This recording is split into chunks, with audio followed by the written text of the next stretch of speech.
बिहार में नई सरकार के गठन के बाद एक तरफ जहां तेजस्वी यादव ने दूसरी बार अपनी चुप्पी तोड़ दी है, तो परिहार विधानसभा क्षेत्र की निर्दलीय प्रत्याशी मुखिया दीदी और रितु जायसवाल ने भी नसीहत दे डाली है और उन्होंने चुनाव आयोग को भी खूब सुनाया है, साथ ही एक सुझाव भी दिया है। सब कुछ आपको बताएंगे विस्तार से कि आखिर तेजस्वी यादव के सक्रिय होते ही रितु जायसवाल ने चुनाव आयोग को क्या कुछ कहा है। नमस्कार, मैं हूं शालिनी सिंह और आप देख रहे हैं दर्श न्यूज। बिहार विधानसभा चुनाव के नतीजों के बाद बिहार में हलचल मच गई थी। महागठबंधन के करारी हार के बाद तमाम नेता अपनी हार स्वीकारने को तैयार नहीं थे, लेकिन तेजस्वी यादव जो है अपनी बहन रोहिणी आचार्य मामले को लेकर चुप थे। लेकिन जैसे ही नीतीश कुमार का शपथ ग्रहण समारोह समाप्त हुआ, एक के बाद एक तेजस्वी यादव के साथ साथ उनके आरजेडी वॉल से पोस्ट आने शुरू हो गए। हालांकि तेजस्वी यादव चुनाव प्रचार के दौरान लगातार सक्रिय रहे थे। हर रोज एक नया एजेंडा लेकर सामने आते थे, हर रोज कोई नया पोस्ट करते दिखते थे। लेकिन उन्होंने रोहिणी आचार्य के मामलों के बाद पोस्ट करना बंद कर दिया था, या यूं कहें कि तेजस्वी यादव जैसे गायब हो गए थे। लेकिन एक बार फिर तेजस्वी यादव ने एंट्री मारी है और चुनाव आयोग पर जमकर हमला बोला है, बहुत तंज कसा है। लेकिन इसी बीच परिहार विधानसभा क्षेत्र से आरजेडी ने जिसका टिकट काट दिया था, रितु जायसवाल ने चुनाव आयोग को नसीहत दे दी है, चुनाव आयोग को सुझाव दिया है। आइए सबसे पहले आपको बता देते हैं कि रितु जायसवाल ने चुनाव आयोग को क्या क्या आइडियाज दिए हैं, क्या नसीहत दिया है। रितु जायसवाल लिखती हैं कि चुनाव आयोग को चाहिए कि प्रत्येक मतदाता के एपिक नंबर को आधार नंबर से अनिवार्य रूप से जोड़ दे, ताकि मतदाता सूची में मौजूद सभी डुप्लीकेट नामों को पूरी तरह समाप्त किया जा सके। साथ ही मतदान के समय मतदाता की पहचान फिंगरप्रिंट या फिर आइरिस स्कैन से सुनिश्चित हो जाए। इससे किसी भी व्यक्ति द्वारा किसी दूसरे के नाम पर फर्जी वोट डालने की संभावना पूरी तरह खत्म हो जाएगी। मतदान के तुरंत बाद मतदाता के मोबाइल नंबर पर एक कंफर्मेशन एसएमएस भी भेजा जाना चाहिए, ताकि उससे पता चले कि उसका वोट दर्ज हो चुका है।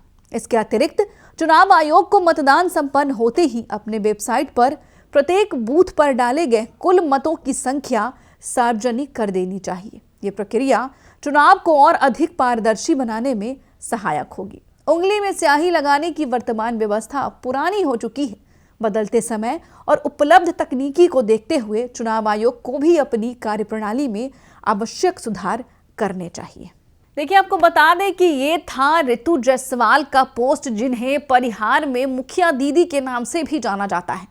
आपको बता दें कि मुखिया दीदी पहले आरजेडी की सदस्य थी, उसके बाद आरजेडी ने उनका टिकट काटकर स्मिता पूर्वे को टिकट दिया, जो कि तीसरे नंबर पर रही। पहले नंबर पर बीजेपी के गायत्री देवी, दूसरे नंबर पर रितु जायसवाल रही और तीसरे नंबर पर स्मिता पूर्वे आई, जिसको लेकर भी रितु जायसवाल ने तेजस्वी यादव के साथ साथ उनके चाणक्य बने संजय यादव को खूब सुनाया था और कहा था कि मेरा टिकट काटा गया था आरजेडी से और जिस स्मिता पूर्वे को टिकट दिया गया वो मुझसे भी कम आंकड़ों के साथ थी, मुझसे भी नीचे थी। जनता ने उन्हें नहीं स्वीकारा, तीसरा स्थान दिया। लेकिन इसके बावजूद जो संजय यादव चाणक्य बन रहे थे, उन्होंने एक जीती हुई सीट गंवाई है। तेजस्वी यादव को हराने में संजय यादव का ही योगदान है। आइए आपको एक और पोस्ट पढ़ के बताते हैं, जिसमें रितु जायसवाल ने स्मिता पूर्वे के साथ साथ वोटों का भी जिक्र किया।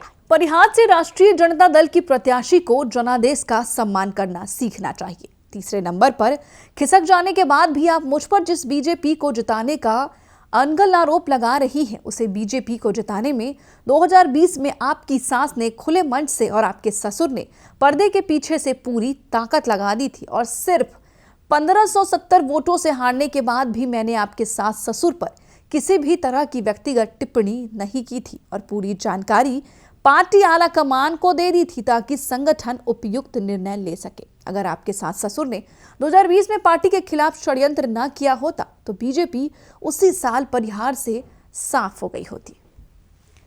देखिए, रितु जायसवाल आरजेडी से नाराज है। उन्होंने निर्दलीय चुनाव लड़ने का निर्णय लिया। हालांकि उनके साथ भारी जन समर्थन भी था, जनता का प्यार था, लोगों से प्यार मिल रहा था। इसके बावजूद रितु जायसवाल दूसरे नंबर पर आई है। पहले नंबर पर बीजेपी के प्रत्याशी रही है, लेकिन इसके बावजूद, हार के बावजूद रितु जायसवाल टूटी नहीं है और लगातार अब भी अपने परिहार क्षेत्र में सक्रिय है। सोशल मीडिया के जरिए लगातार लोगों से संवाद बनाती हैं, जुड़ती नजर आती है।